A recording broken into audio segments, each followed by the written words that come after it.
ಪ್ರಿಯ ನಿರೀಕ್ಷಕರೇ ನಮಸ್ಕಾರ. ಬಿರ್ಬಲ್ನ ವಿಶೇಷ ಕಾರ್ಯಕ್ರಮಕ್ಕೆ ಆತ್ಮೀಯವಾದ ಸ್ವಾಗತ.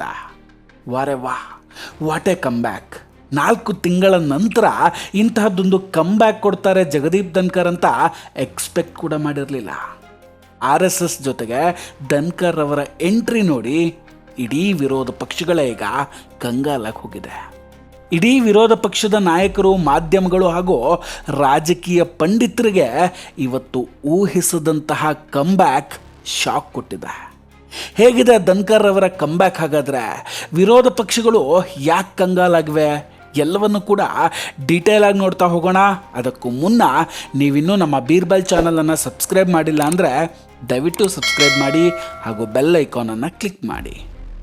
ವೀಕ್ಷಕರ, ಜಗದೀಪ್ ಧನ್ಕರ್ ಮಾಜಿ ಉಪರಾಷ್ಟ್ರಪತಿಗಳು 4 ತಿಂಗಳ ಹಿಂದೆ ದೇಶದ ರಾಜಕೀಯದಲ್ಲಿ ಭಾರೀ ಚರ್ಚೆಗೆ ಕಾರಣ ಆಗಿದ್ದಂತಹ ವ್ಯಕ್ತಿ.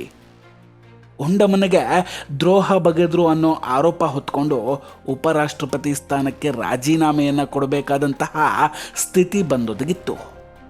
ಅದಾದ ಮೇಲೆ ಅವರ ಒಂದೊಂದೇ ಕಹಾನಿಗಳನ್ನು ನಾವು ತೆರೆದಿಟ್ಟಿದ್ವಿ. ಆದರೆ ಧನ್ಕರ್ ಅವರು ಮಾತ್ರ ರಾಜೀನಾಮೆ ನಂತರ ಎಲ್ಲೂ ಕಾಣಿಸ್ಕೊಂಡೇ ಇರಲಿಲ್ಲ. ವಿರೋಧ ಪಕ್ಷಗಳಂತೂ ಧನ್ಕರ್ ಅವರನ್ನ ಇಟ್ಕೊಂಡು ತುಂಬ ರಾಜಕೀಯ ಮಾಡೋದಕ್ಕೆ ಮುಂದಾಗಿದ್ವು. ಕಪಿಲ್ ಸಿಬಲ್ ಅವರು ಹೇಬಿಯಸ್ ಕಾರ್ಪಸ್ ಅರ್ಜಿಯನ್ನು ಸಲ್ಲಿಸಿ ಅಂತಲೂ ಮಾತಾಡಿದ್ರು. BJP ಧನ್ಕರ್ ಅವರನ್ನ ಗೃಹ ಬಂಧನದಲ್ಲಿ ಇಟ್ಟಿದ್ದಾರೆ ಅನ್ನೋ ಮಾತುಗಳು ಕೂಡ ಬಂದಿದ್ವು. ಆದರೆ 4 ತಿಂಗಳಲ್ಲಿ ಜಗದೀಪ್ ಧನ್ಕರ್ ಅವರು ಈಗ ಫಸ್ಟ್ ಟೈಮ್ ಮಾತಾಡಿದ್ದಾರೆ. ಮಧ್ಯಪ್ರದೇಶದ ರಾಜಧಾನಿ ಭೂಪಾಲ್ನಲ್ಲಿ ಧನ್ಕರ್ ಅವರು ಕಾರ್ಯಕ್ರಮವೊಂದರಲ್ಲಿ ಕಾಣಿಸ್ಕೊಳ್ತಾರೆ. ಅದು ಯಾವ ಕಾರ್ಯಕ್ರಮ ಅಂತ ಕೇಳಿದ್ರೆ ನೀವು ಶಾಕ್ ಆಗ್ತೀರಾ. RSSನ ವರಿಷ್ಠ ಪ್ರಚಾರಕ ಮನಮೋಹನ್ ವೈದ್ಯ ಇವರ ಒಂದು ಪುಸ್ತಕದ ಬಿಡುಗಡೆ ಕಾರ್ಯಕ್ರಮ ಇತ್ತು. ಈ ಬಿಡುಗಡೆಯ ಪ್ರೋಗ್ರಾಮ್ಗೆ ಧನ್ಕರ್ ಅವರು ಕೂಡ ಆಗಮಿಸಿದ್ರು. ಇದು ಈಗ ಎಲ್ಲರ ಲೆಕ್ಕಾಚಾರವನ್ನು ಉಲ್ಟಾ ಮಾಡಿದೆ. ಜುಲೈ 21ನೇ ತಾರೀಕು ಜಗದೀಪ್ ಧನ್ಕರ್ ಅವರು ತಮ್ಮ ಉಪರಾಷ್ಟ್ರಪತಿ ಹುದ್ದೆಗೆ ರಾಜೀನಾಮೆಯನ್ನು ಕೊಟ್ಟಾಗ ಈ ರಾಜೀನಾಮೆಯ ಬಗ್ಗೆ ಆಡಳಿತ ಪಕ್ಷಕ್ಕಿಂತ ಜಾಸ್ತಿ ವಿರೋಧ ಪಕ್ಷ ಮಾತಾಡಿತ್ತು. ಇದರ ಜೊತೆಗೆ ಧನ್ಕರ್ ಅವರು ಕಾಂಗ್ರೆಸ್ ಪಕ್ಷದ ಜೊತೆ ಸೇರಿದ್ದಾರೆ ಅನ್ನೋ ಅನುಮಾನ ಕೂಡ ಮೂಡಿತ್ತು. ಅಲ್ಲದೆ ಅವರ ವಿರುದ್ಧ ತರಬಹುದಾದ ಮಹಾಭಿಯೋಗದ ಭಯದಿಂದ ಧನ್ಕರ್ ಅವರು ಕಾಂಗ್ರೆಸ್ಗೆ ಕೈ ಜೋಡಿಸಿದ್ರು ಅನ್ನೋ ಆರೋಪ ಕೂಡ ಬಂದಿತ್ತು. ಇದರ ಬಗ್ಗೆ ಕೂಡ ನಾವು ಮಾತಾಡಿದ್ವಿ. ಈ ಮಧ್ಯೆ ಜುಲೈನಿಂದ ಸೆಪ್ಟೆಂಬರ್ವರೆಗೆ ಜಗದೀಪ್ ಧನ್ಕರ್ ಅವರಿಗೆ ಸರ್ಕಾರ ಒತ್ತಾಯಪೂರ್ವಕವಾಗಿ ರಾಜೀನಾಮೆ ಕೊಡಿಸಿದೆ ಅನ್ನೋ ವಿಷಯ ಕೂಡ ಬರುತ್ತೆ. ನಂತರ ವಿರೋಧ ಪಕ್ಷಗಳು ಧನ್ಕರ್ ಅವರನ್ನು BJP ಮನೆಯಲ್ಲೇ ಕೂಡ ಹಾಕಿಬಿಡುತ್ತೆ. ಅವರಿಗೆ ಮಾತಾಡೋದಕ್ಕೆ ಕೂಡ ಅವಕಾಶ ಕೊಡ್ತಾ ಇಲ್ಲ ಅನ್ನೋ ಕಥೆಯನ್ನು ಹೇಳುತ್ತೆ. ರಾಹುಲ್ ಗಾಂಧಿ ಅವರು ಹೇಳ್ತಾರೆ, ಜಗದೀಪ್ ಧನ್ಕರ್ ಯಾವಾಗ ಮಾತಾಡ್ತಾರೋ ಆಗ ಧಮಾಕ ಆಗುತ್ತೆ ಅಂತ. ಈಗ ಅದೇ ಧಮಾಕ ಆಗಿದೆ. ಈಗ ಜಗದೀಪ್ ಧನ್ಕರ್ ಅವರು ಮಾತಾಡಿದ್ದಾರೆ.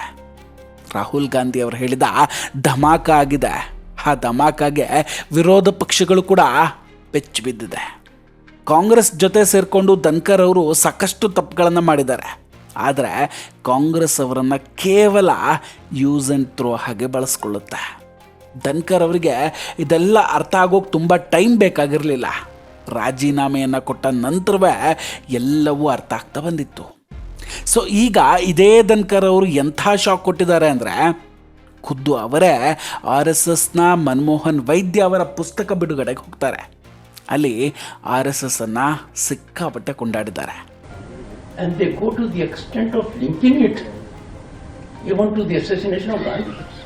The centenary celebrations of RSS, the most stabilizing force in Bharat, home to 1/6 of humanity and for global welfare. Distinguished audience, amid unprecedented global churning in security, we find security getting threatened. Expansion becoming a state policy of some countries. Economic challenges and menacing climate change alongside, and you know it more than I do, demographic anxieties, demographic variations with a purpose. demographic variation linked to grabbing of power,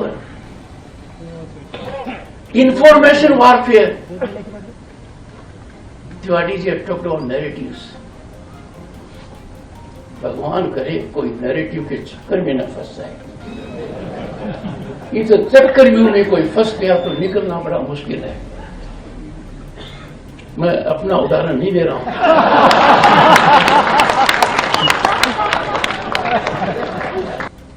आज ऐसा जमाना आ गया. ಧನ್ಕರ್ ಅವರು ಈ ಕಾರ್ಯಕ್ರಮದಲ್ಲಿ ಹೇಳ್ತಾರೆ, ರಾಷ್ಟ್ರದ ಪುನರ್ನಿರ್ಮಾಣದಲ್ಲಿ ಮತ್ತು ವ್ಯಕ್ತಿತ್ವದ ನಿರ್ಮಾಣದಲ್ಲಿ ಸಂಘದ ಕಾರ್ಯ ಪ್ರಶಂಸೆಗೆ ಅರ್ಹವಾಗಿದೆ ಅಂತ.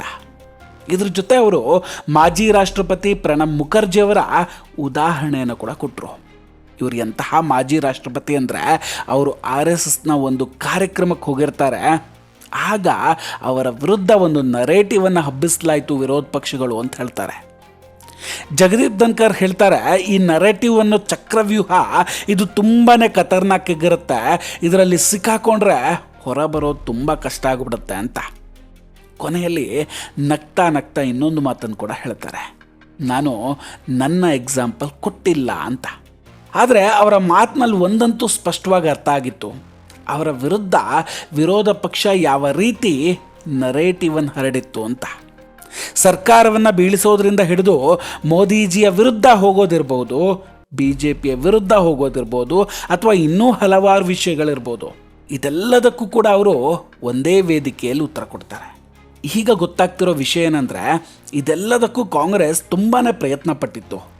ರಾಹುಲ್ ಗಾಂಧಿಯ ಲೆವೆಲಲ್ಲಿ, ಅಂದರೆ ಗಾಂಧಿ ಕುಟುಂಬವನ್ನು ಸಂಪರ್ಕಿಸೋದಕ್ಕೆ ಜಗದೀಪ್ ಧನ್ಕರ್ ಪ್ರಯತ್ನ ಪಡ್ತಾರೆ. ಆ ಕಡೆಯಿಂದ ಅವರಿಗೆ ಇನ್ವೈಟ್ ಕೂಡ ಮಾಡಲಾಗುತ್ತೆ. ಆದರೆ ಪ್ರತಿ ಬಾರಿ ಕೂಡ ಧನ್ಕರ್ ಅವರು ಕಾಂಗ್ರೆಸ್ನ ಗಾಂಧಿ ಕುಟುಂಬದ ಆಹ್ವಾನವನ್ನು, ಇನ್ವಿಟೇಷನನ್ನು ನಿರಾಕರಿಸ್ತಾನೆ ಬಂದರು ಅಂತ. ಕಾಂಗ್ರೆಸ್ನವ್ರು ಅಂದ್ಕೊಂಡಿದ್ರು ಜಗದೀಪ್ ಧನ್ಕರ್ ರಾಜೀನಾಮೆ ಕೊಟ್ಟ ಮೇಲೆ ಬಂಡಾಯ ಹೇಳ್ತಾರೆ ಅಂತ.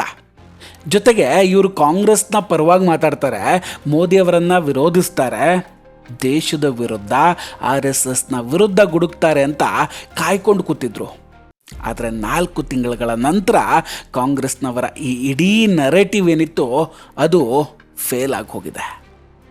ಜಗದೀಪ್ ಧನ್ಕರ್ ಅವರು ರಾಜೀನಾಮೆಯ ನಂತರ ಸಾರ್ವಜನಿಕವಾಗಿ ಕಾರ್ಯಕ್ರಮದಲ್ಲಿ ಭಾಗವಹಿಸಿದ್ದು ಅಂದರೆ ಇದೇ ಫಸ್ಟ್ ಟೈಮ್. ಅದು ಕೂಡ RSSನ ಪ್ರೋಗ್ರಾಮ್. ಪುಸ್ತಕ ಬಿಡುಗಡೆ ಮಾಡಿ RSSನ್ನು ಶ್ಲಾಘಿಸುವ ಮೂಲಕ ಬಲವಾದ ಸಂದೇಶವನ್ನು ಕೊಡ್ತಾರೆ. ನನಗೆ ಅಧಿಕಾರ ಲೆಕ್ಕಕ್ಕೆ ಬರಲ್ಲ, ನನಗೆ ದೇಶವೇ ಮುಖ್ಯ ಅಂತ. ಮನುಷ್ಯ ಆದವನು ತಪ್ಪು ಮಾಡೋದು ಸಹಜ, ಆದರೆ ಅದನ್ನು ತಿದ್ದಿ ನಡಿಬೇಕು ಅನ್ನೋದನ್ನು ಧನ್ಕರ್ ಅವರಲ್ಲಿ ತೋರಿಸ್ಕೊಟ್ರು.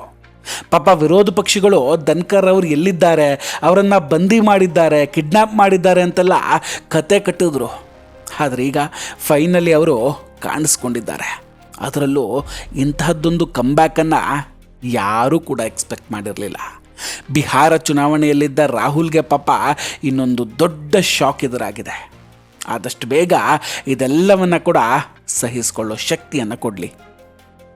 ವೀಕ್ಷಕರೇ, ಇದೆಲ್ಲದರ ಬಗ್ಗೆ ನಿಮ್ಮ ಅಭಿಪ್ರಾಯ ಏನು? ದಯವಿಟ್ಟು ಕಮೆಂಟ್ ಮಾಡಿ ತಿಳಿಸಿ. ನಾವು ಕೊಟ್ಟಂತಹ ಮಾಹಿತಿಗಳು ನಿಮ್ಗೆ ಇಷ್ಟ ಆಗಿದ್ದರೆ ವಿಡಿಯೋವನ್ನು ಲೈಕ್ ಮಾಡಿ ಹಾಗೂ ಶೇರ್ ಮಾಡಿ. ಇನ್ನೂ ಕೂಡ ನಮ್ಮ ಬೀರ್ಬಲ್ ಚಾನಲನ್ನು ಸಬ್ಸ್ಕ್ರೈಬ್ ಮಾಡಿಲ್ಲ ಅಂದರೆ ದಯವಿಟ್ಟು ಸಬ್ಸ್ಕ್ರೈಬ್ ಮಾಡಿ ಹಾಗೂ ಬೆಲ್ ಐಕಾನನ್ನು ಕ್ಲಿಕ್ ಮಾಡಿ. ನಮಸ್ಕಾರ, ಟೇಕ್ ಕೇರ್ ಆ್ಯಂಡ್ ಬಾಯ್ ಬಾಯ್. ಮತ್ತೆ ಭೇಟಿಯಾಗೋಣ. ಜೈ ಹಿಂದ್.